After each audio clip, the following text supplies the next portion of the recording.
महाराष्ट्राच्या विधानसभेच्या अध्यक्षपदी ॲडव्होकेट राहुल नार्वेकर साहेबांची आज बिनविरोध निवड झाल्याबद्दल मी त्यांचं मनापासून अभिनंदन करतो। त्यांना पुढील वाटचालीच्या करता शुभेच्छा देखील देतो।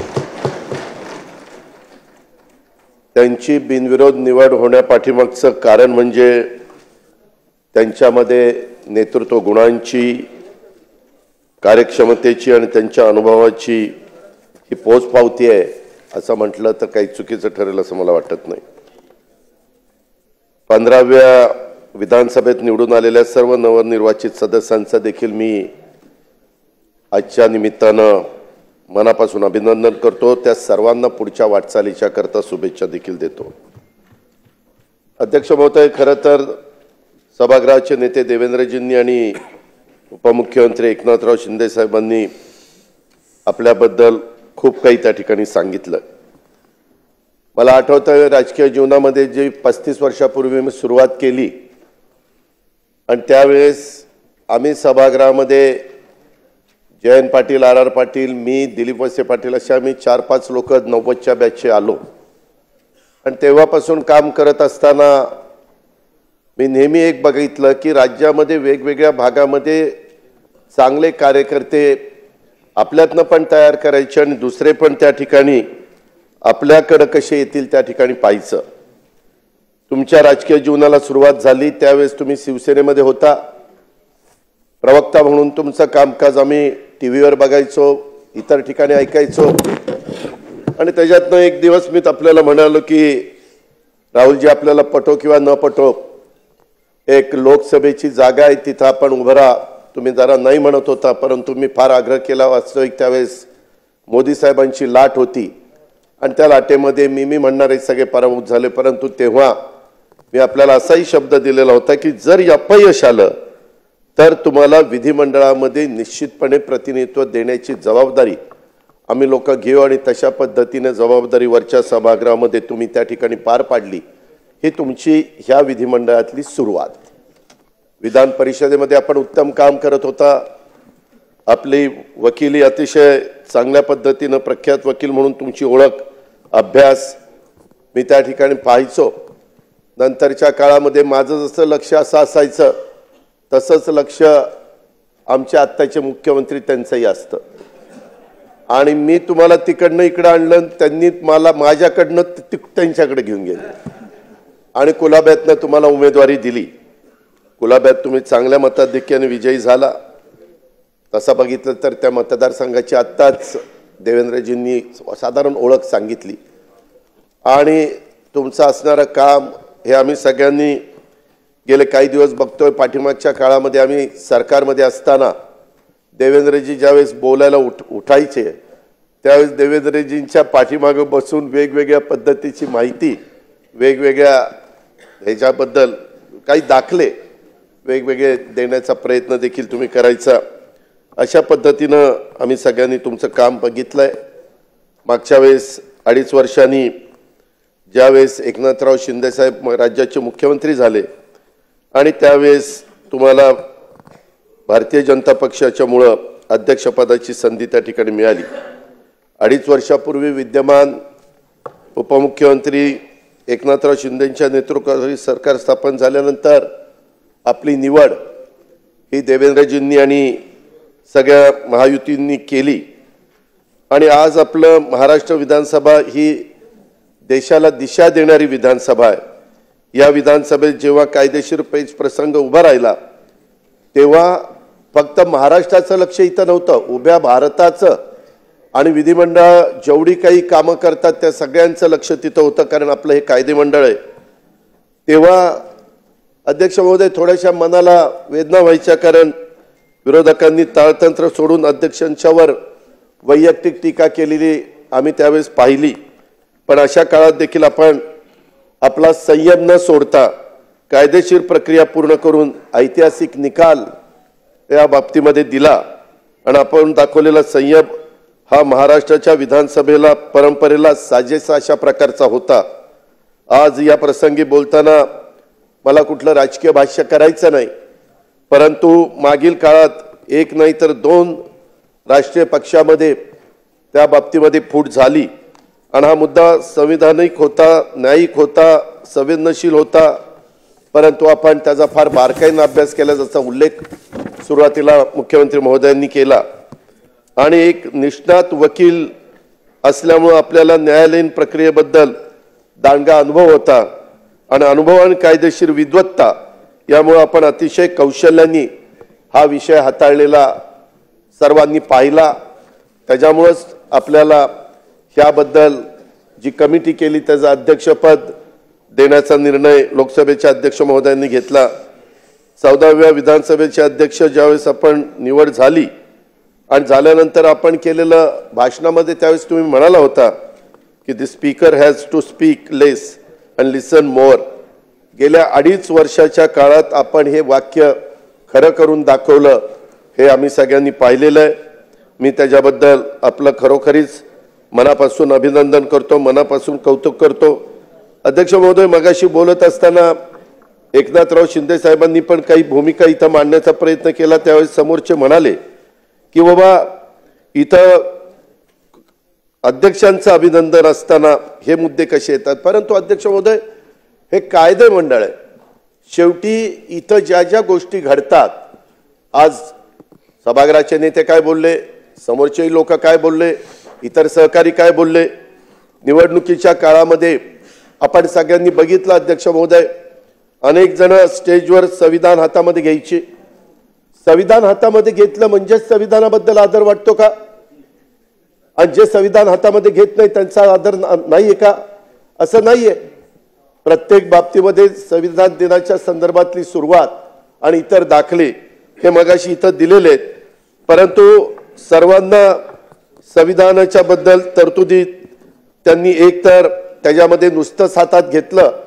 मगाशी तर एकनाथराव म्हणले शिंदे साहेब की ते कोरच होतं, त्या खोलात मला जायचं नाही, परंतु संविधानाच्या तरतुदी त्यांनी एकतर वाचल्या नाहीत असं माझं मत आहे, किंवा वाचून ते त्यांचं उल्लंघन करत आहेत असं त्याच्यामध्ये म्हणावं लागेल। अध्यक्ष महोदय, संविधानाच्या अनुच्छेद 188 मधील तरतुदीनुसार प्रत्येक निवडून आलेल्या सदस्यांनी त्यांचे स्थान ग्रहण करण्यापूर्वी शपथ घेणं हे आवश्यक आहे, हे आपल्यालाही माहिती आहे। शपथेवर बहिष्कार म्हणजे या तरतुदीचा सरळ सरळ भंग आहे। मला त्या दिवशी प्रेसने विचारलं पहिल्या दिवशी, अरे कोणी बहिष्कार घातलाय? म्हटलं आजच्या दिवस बहिष्कार आहे, उद्या जर नाही शपथ घेतली तर यांना सभागृहात बसता येणार नाही। उद्या गप गुमानी शपथा घेतील, काय काळजी करू नका, जरा कळ काढा। कळ काढली की शपथा त्या ठिकाणी झाल्याच। अध्यक्ष महोदय, संविधानाच्या अनुच्छेद आर्टिकल 324 नुसार निवडणूक घेण्याचा अधिकार हा निवडणूक आयोगाला दिलेला आहे, कायद्याने दिलेला आहे, नियमाने दिलेला आहे, देशाने दिलेला आहे। हा सामान्य जनतेला अधिकार नाही आहे। अध्यक्ष महोदय, अनुच्छेद 329 मधील तरतुदीनुसार एखाद्या सदस्याच्या निवडीला जर आव्हान द्यायचं असेल तर ते इलेक्शन पिटिशन न दाखल करून द्यावं लागतं, इलेक्शन पिटिशन दाखल करून ते द्यावं लागतं।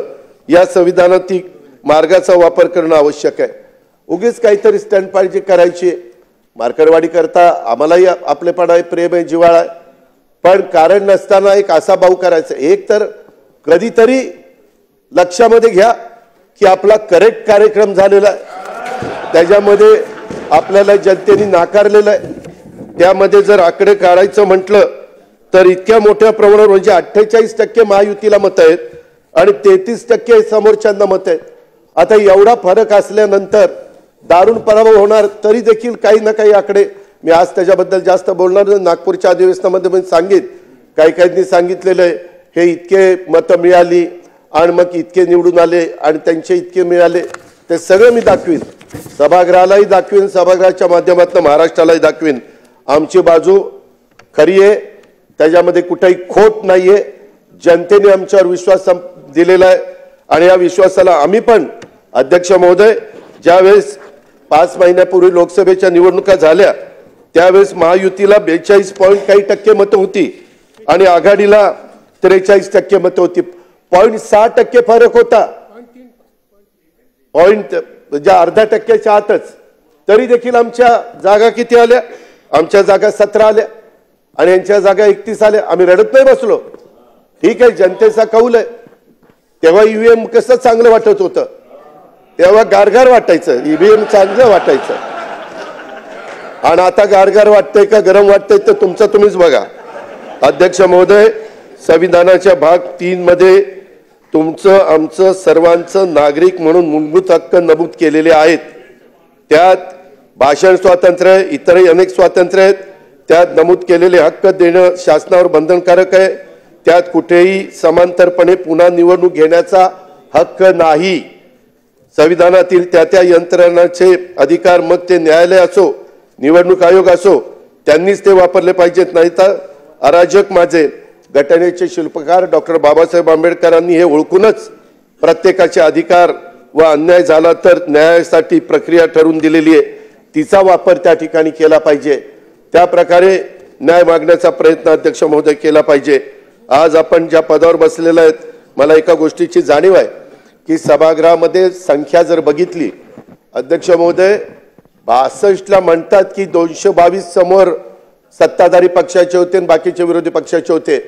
महाराष्ट्राच्या इतिहासामध्ये पहिल्यांदा 288 जागा निवडून देत असताना 237 आमदार महायुतीचे निवडून आले. 237.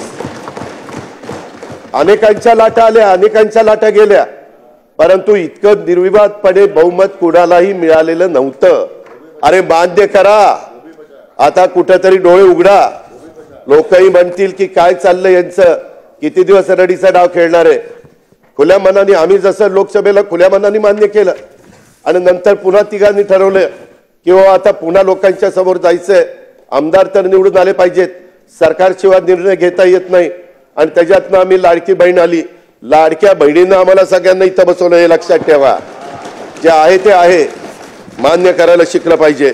अध्यक्ष महोदय, एक गोष्ट खरी आहे, परंतु आता इथून पुढे सभागृहाचं कामकाज चालत असताना इतकं मोठ्या प्रमाणावर गुलाबी जॅकेट आज इकडे दिलंय, काय अडचण आहे? अडचण आहे. मुख्यमंत्र्याला दिलंय. आता तुम्हाला गुलाबी, तुम्हाला कलरच कळत नाही, आता कलर पण विसरायला लागले. काय करायचं काय? 208 कलर विसरायला लागले. हा मला यांनी सांगितलं 208. त्याच्यामुळे अध्यक्ष महोदय, आम्ही कुठली जॅकेट घालायची, काय घालायची ते आमचं आम्ही घालू ना. तुम्हाला जॅकेट घालायची का नाही घालायची ते तुमचं तुम्ही ठरवा. त्यामध्ये अध्यक्ष महोदय, इथून पुढं मुख्यमंत्र्यांनी सांगितलेलं ते खरं आहे.